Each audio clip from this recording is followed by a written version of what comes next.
What's up everybody, welcome to Money Management channel. My name is Andrei and today I'm gonna be doing an update on MMTLP and FINRA saga. I got the cash in the bag, stadium packed. Born a rock star in this life, gonna live it up. And guys, on today's video I will show you several quite interesting news. First of all, I will show you the reaction of MMTLP community to the post that was written by Anna Trades, and I will show you my thoughts, and I will explain you why we have to react on this type of tweets and on this type of statements. On top of that, I will show you quite interesting information, and I will show you that a lot of people inside MMTLP community have different opinions on certain questions, and I will show you what should you do if you have this type of opinions and how you should handle all this information. On top of that, I will show you an update from our so-called 1209 community, and I have to admit that in one case we have a massive update, unfortunately for now without particular details, but everything I will explain you within just several minutes. And if you like my videos, please hit the like button and subscribe to my channel, and if you want to know more about technical analysis, feel free to join my Patreon account. And for now, guys, I have 3 tiers. It is Discord Access tier, Safe Haven and Gold tier. And if you want to just be in line with all the latest news and with the most recent actions and potential upcoming actions of the US stock market, it is more than enough to join just Discord Access. If you want me to cover your personal position, and if you want me to create a plan for you to invest in stock market, Safe Haven is for you. The only difference in between these 2 tiers is that on Safe Haven tier you will have a monthly 30-minute Zoom call session with me. And the Gold tier is for people who want to take the most from my experience and from my knowledge. And in this tier you will have a 30 minutes weekly Zoom call with me where I will teach you how to beat the market. On top of that, guys, for the members of this tier I will give my personal signals where to enter and where to leave the position. I will do it when market conditions are more predictable for swing positions. So, and let me give you a sneak peek on the Discord group. You can see that I publish a lot of updates on the market, and as you can see, I even make predictions of its upcoming movements. And if you follow my channel for quite some time, you know that I have a very high level of experience in this type of trades. And guys, in this Discord group I explain a lot to my patrons, and I do a lot of technical analysis on demand on different assets. Here is the general sentiment of the market on April the 10th. Here is INTC, ISRG. Here is JDRKLB, MSTR, and other ticker symbols. You can see that I do it pretty much 2 or 3 times a week, and all of my community members know how to benefit out of these market conditions. So, and let's begin today's video with this tweet. You know that just several days ago I made a video that and I showed you the quite interesting part of the Daniel Oxford's life. Just recently he wrote a novel with Marcus. They wrote this novel, and I have to admit that it is quite interesting development, and it is not directly related to our story, but definitely it is worth your attention. And it is very good to see that he already achieved a huge milestone, halfway to his goal of $15,600. And guys, if you want to support his novel and his actions, you can back his project. And I think it might be very interesting for you, because this novel reflects our lives, and this is might be definitely very interesting for you. So, and for now, let's take a look at the most recent news. First of all, I want to pay attention to Anna's tweet. Fortunately, she's okay right now, and she published several tweets as well. And she wrote this 16 hours ago. Excellent work, Stephanie. Thank you. This is a powerful tool we can use to educate lawmakers and the public. Keep sharing and shining a light. And she refers to the Stephanie's tweet that she wrote on May the 30th. And Stephanie made this tweet, montage the corruption too. I put these videos together to tell the story of the overwhelming corruption that has been taking place for decades in the financial markets. Since 2021, the problem has accelerated and is a systemic risk to the system. The web is deep and dark and has more layers than one would think. This video series highlights some of the huge problems that is destroying companies, innovation and job creation. Organized crime syndicate, SEC, FINRA, the DTCC are facilitating a financial crime that has stripped quadrillions away from hard-working people and has destroyed the trust and integrity of the US markets, counterfeiting Wall Street.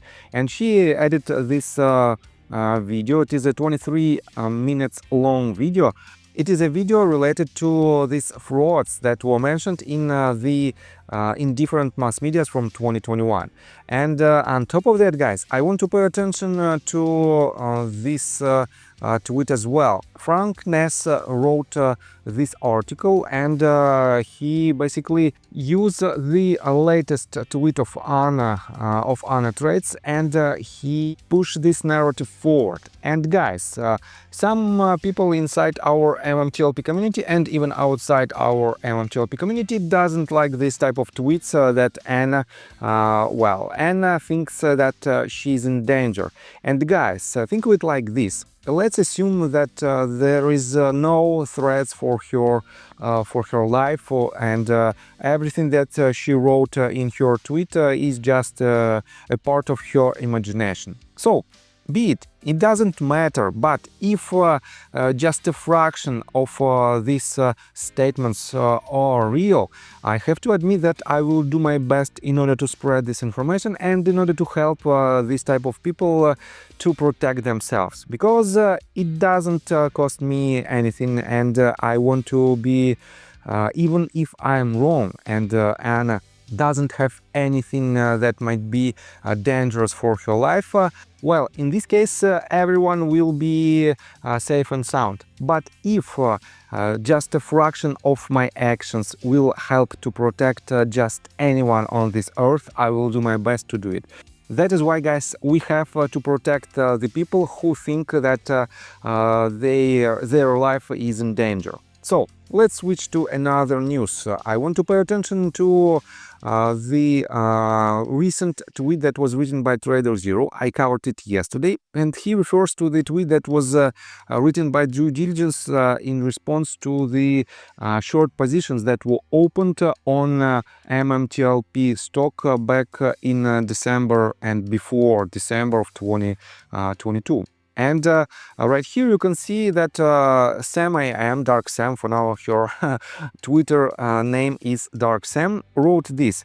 But then how did they get billions of shorts moved overseas? And she added this smile.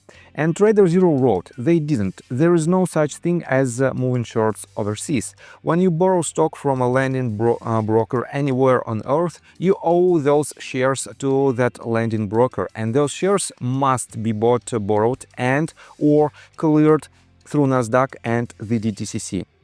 And here is another tweet from Inca Joe that Inca Joe wrote 20 hours ago. All trades must be settled and cleared, no way around it. However, non-FINRA brokers, for example, most brokers outside of the US, don't need to report bi-weekly open short interest in their client accounts. All normal and legal, but bulk of short interest would be in the United States in most cases. And guys, we have different opinions on certain questions. It is totally okay, but the truth is somewhere near. I have to admit that we have extremely complicated questions that might be important in our for our community and in our litigation processes. And the only way how we can find out where is the real truth is through the litigation processes. And guys, Trader Zero thinks that there is no shorts that can be moved overseas. And let me show you this tweet that was written by John Burda. Wait a second, I think I already opened it. Yes, he wrote it on February the 2nd of 2024. FINRA admits that shares can be held by foreign and overseas custodians of which they have no jurisdiction, which means short interest reporting and policing of naked short selling is a sham. Why would the SEC or FINRA allow a US security to be offshored and or never settled via the US settlement system? This is criminal. Congress needs to act on this, in my opinion. What good is FINRA if they can track all trades and settles all trades in the US securities? And he added this screenshot. FINRA cannot perform a certified, audited and consolidated count of shares. FINRA's regulatory authority does not extend to domestic or foreign non-member entities that could act as custodians or agents holding securities for others, including foreign registered broker-dealers. Further, the regulatory tools available to FINRA do not provide the data that would enable FINRA to perform a share count. For example, the Consolidated Audit Trail, electronic blue sheets and FINRA's trade reporting facilities do not contain information about securities positions as described in more detail below. The transfer agent retained by NextBridge would be the best source of information regarding record holders in NextBridge common stock. And guys, to be honest, I don't know from what source John Burda found in what source John Burda found this statement, but definitely FINRA explained it multiple times that they don't have any regulatory authority for the foreign broker-dealers. And here we have an answer from Mark Basile to the same exact tweet. He wrote, FINRA can provide Congress with all of the trading data of its domestic brokers, and Congress can get experts to decipher the data to determine any imbalances. It's ludicrous that FINRA can't access or supply this data. That's their whole purpose to exist, to monitor its brokers. So the job they were created to do by Congress to protect investors they can do, and no one and FINRA brought this to Congress to close this loophole. MMTLP screwed. So I have to admit that yes, we have to see more power of authorities that can be used even abroad, because if the company is located inside the United States of America and some entities want to short or want to do any illegal actions outside of the, let's say, side of Securities and Exchange Commission and FINRA, they basically can do it easily. But at the same time, guys, we know that a lot of shady actions happens abroad, and that is why we have to see some kind of tools and some kind of actions from authorities that can solve this problem. So let's take a look at another news. So I have to admit that one of the sources from which we can find the share unbalance and how many short positions exist in NextBridge Hydrocarbons is the CEO of NextBridge Hydrocarbons, because previously Greg McCabe stated that, and he stated it officially with the PR statement of NextBridge Hydrocarbon, that he was contacted by some entities from abroad, and these entities asked him to issue more shares to cover their short positions.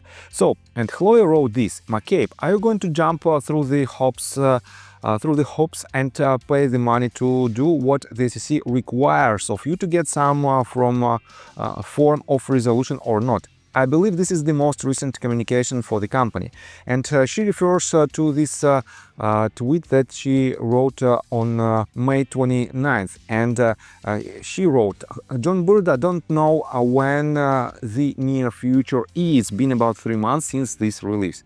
And she added this official statement that was written by NextBridge Hydrocarbons on February 21st, where he stated that, well, it is a delay in the issuance of the S1 form because of some problems with their financial statements, and they can't update these statements because of quite high cost of these documents. And yes, unfortunately, we still don't have any resolution on this field, and it raises even more questions to the board of directors of NextBridge Hydrocarbons and to Greg McCabe in particular. On top of that, guys, John Burda reposted this tweet from CPOX, and CPO wrote this: 16. That's how many securities violation FINRA made in their handling of MMTLP. They violated FINRA Rule 6490, 6420, to 4560, and many more. That's a lot of goddamn violations. These violations caused fraud and theft to occur. These crimes were facilitated by individuals guised as regulators. There's likely been thousands of complaints made to SEC, the FBI, and even the Justice Department. There's been multiple letters written from Congress, and one was co-signed by over 70 members of Congress seeking answers regarding MMTLP. Over 2.5 years later, and we still don't have answers. We still don't have a resolution. Crimes were committed, and my money was stolen by FINRA. You can't have this many violations and not be complicit in the criminal activity. Accountability needs to be had. Justice needs to be served. I want my money.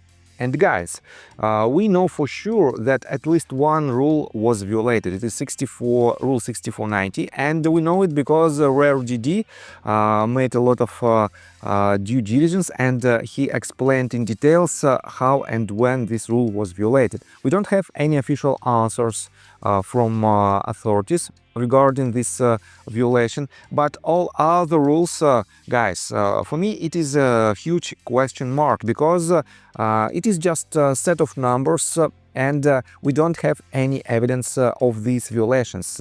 Unfortunately, CPOX didn't provide any details, and even didn't provide the titles of these rules. What are these rules about? That is why, guys, we have to be very cautious with all of our statements, because as long as we don't have strong evidence of these violations that are proved by, for example, some litigation processes, we cannot say that FINRA violated these rules, and we have to be very cautious with this. On top of that, let me show you another quite interesting tweet from Junk Savvy. We know that it might be a huge conflict of interest inside FINRA. And she wrote this 5 hours ago. "Hey Fidelity, are you sticking to your claim that Matthew Price has not ever had anything to do with FINRA? That would be a huge conflict of interest. Did you forget that he served on FINRA's UPC committee when they decided to U3 halt MMTLP? How about you, Robert Cook? Are you going to double down on your statement in response to Ralph Norman and the 74 other congressional members who signed the MMTLP open letter demanding transparency for investors? That no market participants were provided with advance notice of the trading halt? Well, except maybe 8 representatives from brokers, all with liabilities in MMTLP, and the 2 FINRA reps who made the decision to halt trading in MMTLP 2 days before the published and promoted end of trading, trapping 65,000 plus investors for more than 900 days with no trading, no shares, no money, and no answers. Are those your final answers, or do you need to phone a friend? And guys, yes, we know that it can be a huge conflict of interest inside FINRA. And we know that some of their members back in the days were connected to MMTLP case by some liabilities. And this is another quite huge question mark that we need to address to these people. So let's take a look at our litigation processes. First of all, I want to show you that we have several, I have to say multiple updates in Wilcott versus Securities and Exchange Commission case that were filed just yesterday. As you can see, on May 31st, we have several reply to response to motion. They are under the docket 65 through 68, and previously we also had some responses. And if you take a look at the pace monitor, you can see that right here the latest docket number is 64. This means basically I cannot read even the title of these motions because they are not reflected in this system. And unfortunately, again, I cannot read these documents because they are hidden behind the paywall. But something big is coming, guys. This huge number of reply to responses to motion are, well, we have to know what information is inside these motions. That is why, guys, be patient, and I will do my best to cover this information for you. And I think that's all that I want to provide you. If you like my video, please hit the like button and subscribe to my channel with notification bell. And see you guys and girls next time. Bye! I got the cash in the bag, stadium packed. Born a rock star in this life, gonna live it up on the attack. Baby, I'm bad, I just wanna get caught up in this life. I'm crazy, I'm mad, doing no cap. Only God wants you.